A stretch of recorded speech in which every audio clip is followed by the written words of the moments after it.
ত্রিপুরা সরকারের ফরেস্টার এবং ফরেস্ট গার্ডে লোক নিয়োগ সংক্রান্ত অফিসিয়াল নোটিফিকেশন আজকেই ত্রিপুরা সরকারের ফরেস্ট ডিপার্টমেন্টের পক্ষ থেকে পাবলিশ করা হয়েছে। ইতিমধ্যেই আপনারা হয়তো দেখে নিয়েছেন, যারা দেখেননি আপনারা আমাদের ফেসবুক পেজে দেওয়া আছে, আপনারা সেখান থেকে ডাউনলোড করে নেবেন। তাছাড়া আপনারা আমাদের টেলিগ্রাম চ্যানেল থেকে ডাউনলোড করে নেবেন। যারা মাধ্যমিক পাশ করেছেন আপনাদের জন্য অত্যন্ত সুখবর।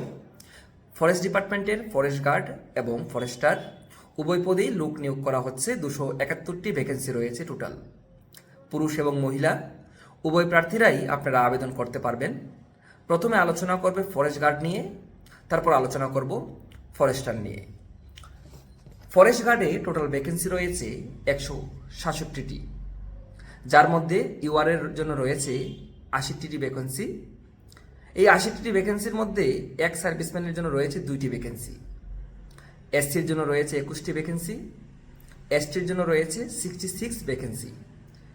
এক সার্ভিসম্যানের জন্য এখানে একটি ভ্যাকেন্সি রিজার্ভ রাখা হয়েছে। এই 167 ফরেস্ট গার্ডের জন্য যে ভ্যাকেন্সি বেরিয়েছে তার মধ্যে 33% রিজার্ভেশন রাখা হয়েছে উইমেন্সের জন্য, অর্থাৎ মহিলাদের জন্য 33% রিজার্ভেশন রাখা হয়েছে। অর্থাৎ 166টি ভ্যাকেন্সির মধ্যে 56টি ভ্যাকেন্সি রাখা হয়েছে মেয়েদের জন্য। ইউআরএ 80টি ভ্যাকেন্সির মধ্যে 27 ভ্যাকেন্সি থাকবে মেয়েদের জন্য। এসসির 21টি ভ্যাকেন্সির মধ্যে এসসির 60টি ভ্যাকেন্সি মেয়েদের জন্য থাকছে। এসটির 44টি ভ্যাকেন্সির মধ্যে এসটি মেয়েদের জন্য থাকছে 15টি ভ্যাকেন্সি। অর্থাৎ ফরেস্টারের যে 104খানা পোস্ট রয়েছে তার মধ্যে 35টি ভ্যাকেন্সি হচ্ছে উইমেন্সের জন্য। তো সব মিলিয়ে ফরেস্টারের জন্য যে লোক নিয়োগ করা হবে তার টোটাল ভ্যাকেন্সি হচ্ছে 104খানা, যার মধ্যে মেয়েদের জন্য থাকবে 35টি। অন্যদিকে ফরেস্ট গার্ডের টোটাল ভ্যাকেন্সি 166টি এবং মেয়েদের জন্য থাকছে 56টি বা মহিলাদের জন্য থাকছে 56টি। কোয়ালিফিকেশন প্রথমেই বলে দিয়েছি, কেবলমাত্র মাধ্যমিক পাস যারা করেছেন আপনারা আবেদন করতে পারবেন। এবারে প্রশ্ন হচ্ছে আপনারা কিভাবে আবেদন করবেন।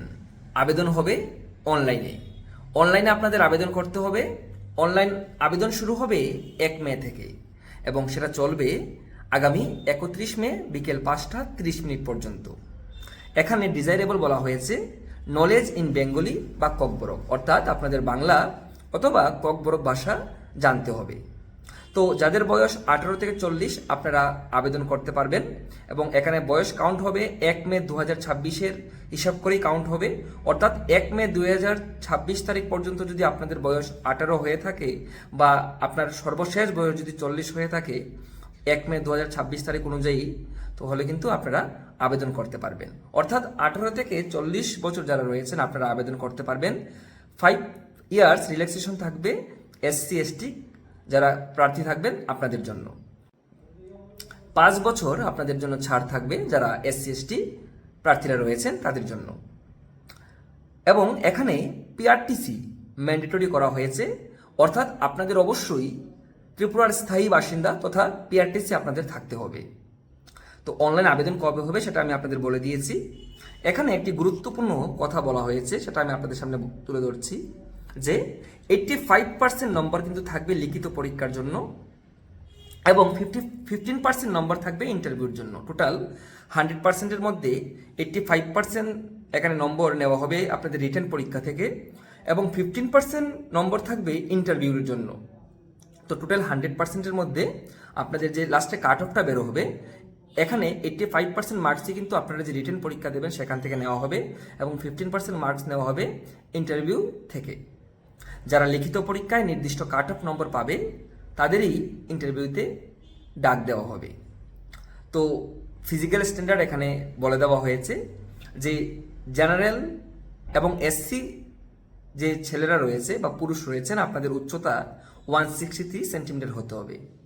অর্থাৎ আপনাদের হাইট 163 সেন্টিমিটার হতে হবে যারা জেনারেল এবং এসসি পুরুষ রয়েছেন, এবং যারা এসটি পুরুষ রয়েছেন আপনাদের হাইট 152 সেন্টিমিটার হলেই হবে।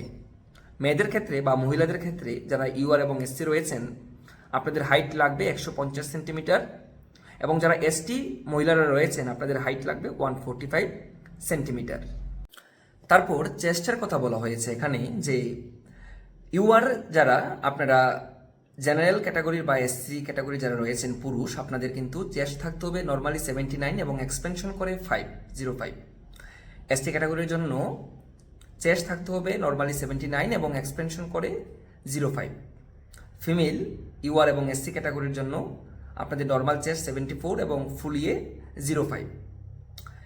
ফিমেল এসটি ক্যাটাগরি নর্মাল 74 এবং এক্সপেনশন 05। তো এই হচ্ছে চেস্ট সংক্রান্ত। তারপরে আরও গুরুত্বপূর্ণ তথ্য এখানে তুলে ধরা হয়েছে যে ফিজিক্যাল টেস্ট এবং যে আপনাদের শারীরিক পরীক্ষা বা ফিজিক্যাল টেস্ট, এই পরীক্ষা শুধু কোয়ালিফাইং নেচার, অর্থাৎ আপনাদের পাস করলেই হবে, সেখানে যে আপনারা মার্কস পাবেন সেটা কিন্তু কোনো ব্যাপার না, এটা আপনাদের এড হবে না। মানে এখানে মূল কথা হচ্ছে ফিজিক্যাল টেস্টটা কোয়ালিফাইং ইন নেচার, এখানে শুধুমাত্র পাস করলেই হবে, এমন না যে আপনাদের যে বেশি তাড়াতাড়ি করবে তাকে মার্কস বেশি দেওয়া হবে, এমন কোনো ব্যাপার নেই, শুধু পাস করলেই হবে। পুরুষদের 25 কিলোমিটার হাঁটতে হবে 4 ঘন্টার মধ্যে এবং মহিলাদের 16 কিলোমিটার হাঁটতে হবে 4 ঘন্টার মধ্যে। পুরুষদের 25 কিলোমিটার হাঁটতে হবে 4 ঘন্টার মধ্যে এবং মহিলাদের 16 কিলোমিটার হাঁটতে হবে 4 ঘন্টার মধ্যে।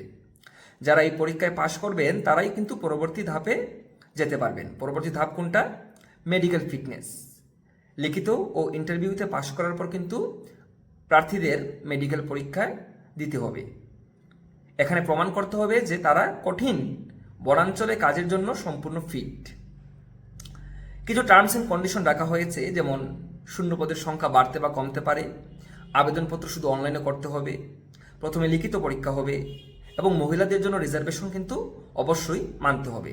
তো প্রথমে কি হচ্ছে? প্রথমে লিখিত পরীক্ষা হচ্ছে, অনলাইন আবেদন শুরু হচ্ছে আগামী 1 তারিখ থেকে এবং যে সিলেবাসের কথা বলা হয়েছে, সিলেবাস কিন্তু এখানে সঠিকভাবে এখনও দিয়ে দেওয়া হয়নি। তবে আপনারা ত্রিপুরা ফরেস্ট ডিপার্টমেন্টের অফিসিয়াল ওয়েবসাইটে গেলে পুরাতন সিলেবাস পাবেন।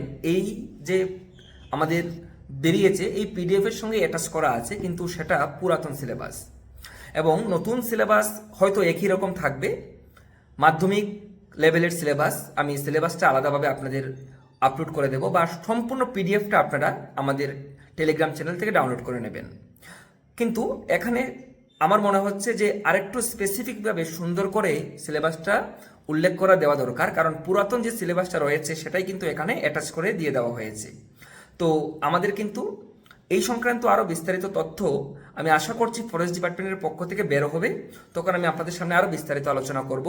আপাতত আপনাদের জন্য কি কি সিলেবাস থাকতে পারে পুরাতন সিলেবাস অনুযায়ী এই পিডিএফ এর সঙ্গে কিন্তু অ্যাটাচ করা আছে, আমি সেটা কিন্তু আপনাদের দিয়ে দেব, আপনারা টেলিগ্রাম চ্যানেল থেকে ডাউনলোড করে নেবেন।